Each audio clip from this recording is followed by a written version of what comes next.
Bapak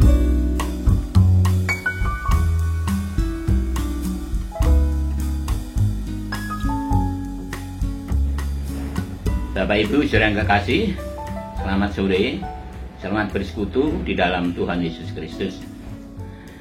Saya mau menjelaskan sedikit mengenai apa dan siapa Gereja Jemaat Kristus Indonesia. Gereja Jemaat Kristus Indonesia bukan Baptis, bukan Pantekosta, bukan Anglikan, bukan aliran-aliran yang lain. Tapi Gereja Jemaat Kristus adalah satu gerakan yang mau kembali pada kebenaran Alkitab, mau memakai nama-nama yang dipakai di dalam Alkitab dan mengajarkan kebenaran-kebenaran yang ada di dalam Alkitab, khususnya di dalam Perjanjian Baru. Inti dari Gereja Jemaat Kristus Indonesia adalah mau melakukan apa yang dipraktekkan oleh gereja mula-mula. Pada waktu berbakti, mereka berdoa, berkumpul, membaca firman Tuhan, ambil bagian dalam meja Tuhan, berikan persembahan, dan saling memperhatikan satu dengan yang lain. Gereja Jemaat Kristus Indonesia percaya sangat pada anugerah Allah dalam Yesus Kristus yang sudah mati di kayu salib, mencurahkan darahnya, menebus dosa umat manusia, jadi dikuburkan, bangkit kembali ke surga, dan satu kali ini akan datang kembali untuk menyempurnakan segala sesuatunya dan akan menghakimi orang yang hidup dan yang mati. Gereja Jemaat Kristus Indonesia percaya bahwa siapa yang percaya pada Kristus memiliki pengharapan akan hidup yang kekal, dilepaskan di murka yang akan datang, dan terus mendapatkan bimbingan tuntunan sampai saatnya tiba dipanggil masuk dalam kekekalan. GJKI, Gereja Jemaat Kristus Indonesia, juga percaya bahwa Yesus akan datang kembali untuk menyempurnakan segala sesuatunya, membawa orang-orang percaya yang sudah diubahkan masuk ke dalam langit baru dan bumi baru, di mana tidak ada air mata, tidak ada penderitaan, kekal sampai selama-lamanya.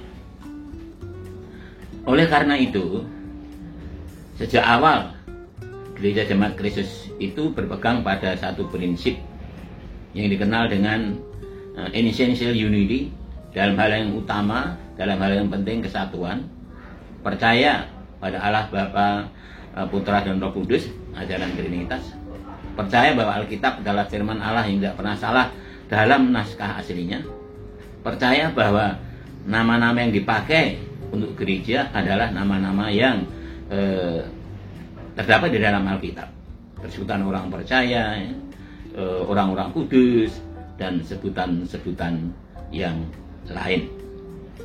GJKI, Gereja Jemaat Kristus Indonesia, mengadakan ibadah pada setiap hari Minggu, di mana pada setiap hari Minggu itu mereka berkumpul untuk bersekutu, berdoa, membaca firman Tuhan, ambil bagian dalam perjamuan Tuhan, berikan persembahan, dan saling memperhatikan satu dengan yang lain. Ini bukan berarti bahwa GJKI atau Gereja Jemaat Kristus Indonesia sudah sempurna, oh tidak. Kami berusaha untuk melakukan apa yang firman Allah tunjukkan untuk dilakukan, sehingga ada satu slogan yang sangat dikenal di kalangan Jemaat Kristus adalah kami berbicara kalau Alkitab berbicara, dan kami berdiam diri kalau kita berdiam diri. Itu berarti GJKI atau Gereja Jemaat Kristus Indonesia tidak akan pernah mengajarkan hal-hal yang bertentangan dengan Alkitab, yang bertentangan dengan firman Tuhan. Kami tahu tidak mudah, tapi dengan pertolongan Tuhan dan kuasa Roh Kudus, kita dimampukan untuk melakukannya. Di Indonesia, GJKI sudah 45 tahun ada. Oleh anugerahnya tetap ada sampai sekarang dan berkembang di beberapa tempat di seluruh tanah air. Kita bersyukur dalam Gereja Jemaat Kristus Indonesia itu mempunyai persekutuan yang seluas dunia yang berpegang pada prinsip itu tadi, essential unity and non-essential freedom in all things. Dalam hal yang utama kesatuan, dalam hal yang tidak penting itu merdeka, bebas, tapi bukan berarti semau-maunya. Misalnya tepuk tangan lalu baktian atau tidak, lalu pada waktu menarik persembahan 1 kali atau 2 kali, tidak ada ketentuan ya. Ambil perjamuan Tuhan sebelum firman atau sudah firman, dan hal-hal lain yang berkaitan dengan liturgi kegerejaan. Jadi demikian yang saya bisa sampaikan, meskipun secara singkat, kiranya bisa memberikan sedikit pandangan mengenai apa itu Gereja Jemaat Kristus Indonesia. Selanjutnya kita akan menanggapi dengan isu-isu kontemporer dan bagaimana GJK harus bersikap dalam hikmat. Bagaimana sikap kita terhadap teologi kemakmuran. GJKI dengan landasan utama Alkitab adalah firman Tuhan ya, dan berpegang bahwa anugerah terbesar bagi orang percaya adalah keselamatan. Berkat materi adalah penyediaan Allah, diberikan sesuai yang dibutuhkan, bukan indikator atau kapasitas rohani ya. Sakit, berkekurangan, pergumulan terkadang diizinkan Allah untuk menguduskan kita.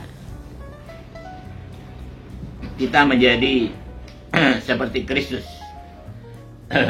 Apa itu teologi kemakmuran? Ada orang yang mengatakan kalau misalnya seseorang itu tidak kaya atau berkekurangan, dia pasti berdosa. Dan kalau orang-orang percaya itu pasti akan makmur hidupnya, tidak ada kekurangan satupun yang diperlukan dalam kehidupan ini. Nah, ajaran ini bertentangan dengan ajaran Yesus tentang memikul salib. Bertentangan dengan ajaran Yesus tentang carilah dahulu kerajaan Allah dan kebenarannya, maka semuanya itu akan ditambahkan kepadamu. Dan juga Yesus mengatakan, apa gunanya seorang mendapatkan sisi dunia ini tapi jiwanya binasa. Jadi jelas sekali kami tidak menerima teologi kemakmuran karena tidak sesuai dengan kebenaran firman Tuhan. Berikutnya tentang hyper grace. Karena kasih karunia kita diselamatkan oleh iman. Itu bukan hasil usahamu.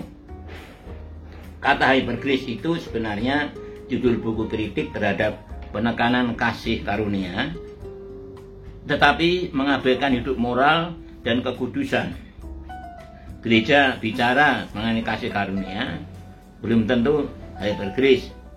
Asal berbicara juga mengenai konsekuensi dosa, lahir baru, dan hidup kudus. Hyper grace itu lebih banyak menekankan mengenai kasih karunia, tetapi mengabaikan hidup moral dan kekudusan. Jadi orang bisa saja hidupnya nggak benar, tapi karena kasih karunia dia bisa diselamatkan. Itu hyper grace. Jadi menekankan pada kasih karunia tapi mengabaikan kekudusan hidup dan hal-hal lainnya yang berkaitan dengan kekristenan seperti yang diajarkan di dalam Alkitab. Hidup kudus hanya bisa tercapai oleh kasih karunia Allah.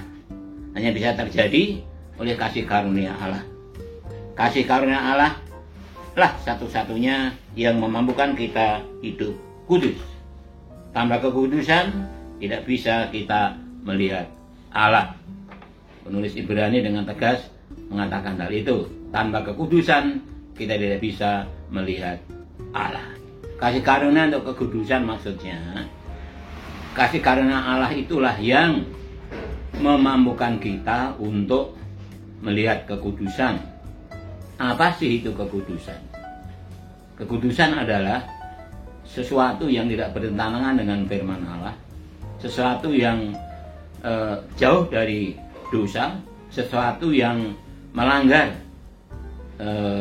bimbingan tuntunan firman Allah. Jadi pikiran-pikiran yang jahat, pikiran-pikiran yang tidak baik itu menghalangi kita untuk melihat Allah. Tapi pikiran yang kudus, yang dimungkinkan melalui karya Roh Kudus dalam hidup kita, yang akan memampukan kita untuk melihat Allah menurut caranya, bekerja dalam hidup kita, memberkati kita, memimpin kita, selalu berada di jalan-jalannya.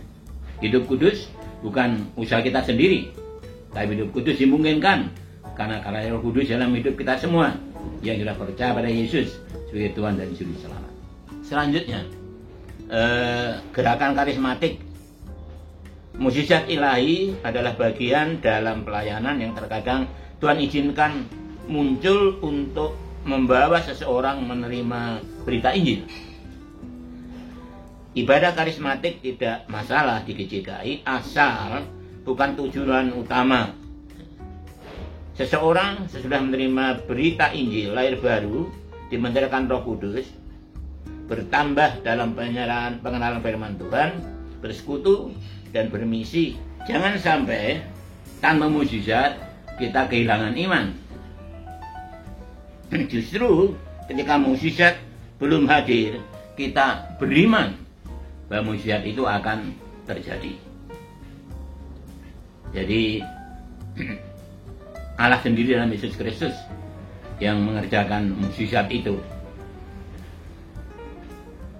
Dia mau untuk menyembuhkan seseorang.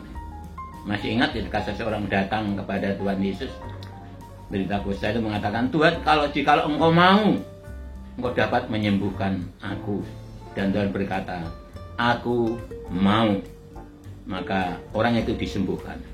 Jadi mukjizat ini terjadi karena Yesus mau mengerjakannya bagi orang yang sungguh-sungguh membutuhkannya. Jadi demikian keyakinan kami tentang tanda-tanda mukjizat. Kalau seseorang melayani tidak memiliki karunia mukjizat, bukan berarti bahwa dia tidak beriman. Karena Roh Kudus sendiri yang membagikan karunia-karunia itu sesuai dengan kehendaknya dan bukan kehendak orang lain. Demikian kiranya kita dikuatkan dan kita terus mengandalkan Tuhan yang sanggup melakukan segala sesuatu sesuai dengan kehendaknya, baik hormat dan kemuliaan namanya, untuk memberkati orang lain dan menjadikan kita saksi bagi garam dan terang di lingkungan manapun kita berada. Tuhan memberkati kita semua.